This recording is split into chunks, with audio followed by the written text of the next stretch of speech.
Number one, put God first. Put God first in everything you do.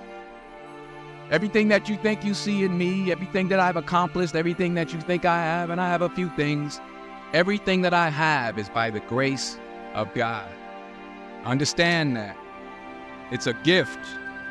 40 years ago, March 27th, 1975, it was 40 years ago, just this past March, I was flunking out of college. I had a 1.7 grade point average. I hope none of you can relate. I had a 1.7 grade point average. I was sitting in my mother's beauty shop. They still call it beauty shop? They call it, yeah, I was sitting in the beauty parlor. I was sitting in my mother's beauty parlor, and I'm looking in the mirror, and I see behind me this woman under the dryer. And every time she looked up, every time I looked up, she was looking at me. She's looking me in the eye. I didn't know who she was. And I said, she said, somebody give me a pen. Give me a pencil. I have a prophecy. March 27, 1975. She said, boy, you are going to travel the world and speak to millions of people. Now, mind you, I flunked out of college. I'm thinking about joining the army. I didn't know what I was going to do. And she's telling me I'm going to travel the world and speak to millions of people. Well, I have traveled the world. And I have spoke to millions of people. But that's not the most important thing, the success that I had. The most important thing is that what she taught me, what she told me that day has stayed with me since. I've been protected. I've been directed. I've been corrected. I've kept God in my life, and it's kept me humble. I didn't always stick with him, but he always stuck with me. So stick with him in everything you do. If you think you want to do what you think I've done, then do what I've done and stick with God. Number two, fail big. That's right. Fail big. Today's the beginning of the rest of your life, and it can be very frightening. It's a new world out there. It's a mean world out there, and you only live once. So do what you feel passionate about. Take chances professionally. Don't be afraid to fail. There's an old IQ test was 9 dots, and you had to draw 5 lines with a pencil within these 9 dots without lifting the pencil. The only way to do it was to go outside the box. So don't be afraid to go outside the box.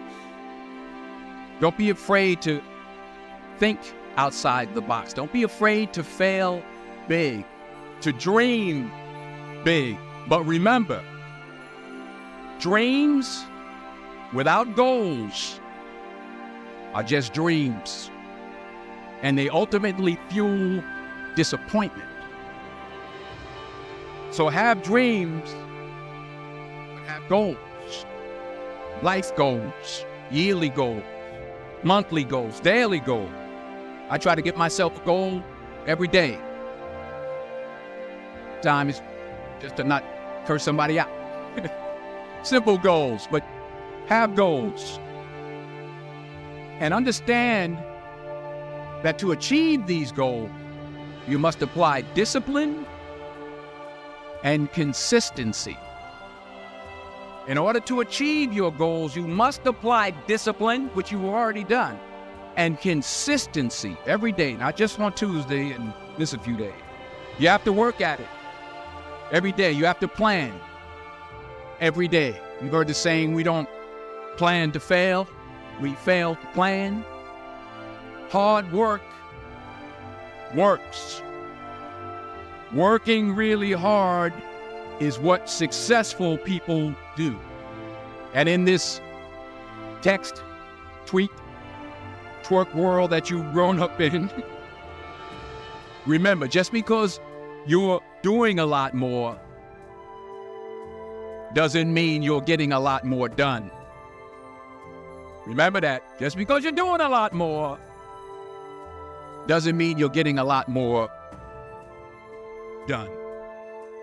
Don't confuse movement with progress.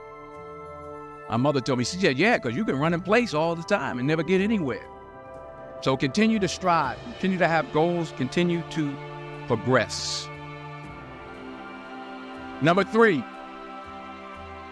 you'll never see a U-Haul behind a hearse. I'll say it again. You'll never see a U-Haul behind a hearse. I don't care how much money you make, you can't take it with you. And it's not how much you have. It's what you do with what you have. We all have different talents. Some of you will be doctors, some lawyers, some scientists, some educators, some nurses, some teachers. Yeah, okay. Some preachers. The most selfish thing you can do in this world is help someone else. Why is it selfish? Because the gratification, the goodness that comes to you, the good feeling that I get from helping others, nothing's better than that. Not jewelry, not big house I have, not the cars, but it's the joy. That's where the joy is, in helping others. That's where the success is. Finally, I pray that you put your slippers way under the bed tonight, so that when you wake up in the morning, you have to get on your knees to reach them. And while you're down there, say thank you for grace. Thank you for mercy. Thank you for understanding. Thank you for wisdom. Thank you for parents. Thank you for love. Thank you for kindness. Thank you for humility. Thank you for peace. Thank you for prosperity. Say thank you in advance for what's already yours. It's how I live my life. That's why I am, one of the reasons why I am today. Say thank you in advance for what is already yours. True desire in the heart for anything good is God's proof to you, sent beforehand to indicate that it's yours already. I'll say it again. True desire in the heart, that itch that you have, whatever it is you want to do, that thing that you want to do to help others and to grow and to make money, that desire, that itch, that's God's proof to you, sent beforehand already to indicate that it's yours. And anything you want good, you can have. So claim it. Work hard to get it. When you get it, reach back. Pull someone else up.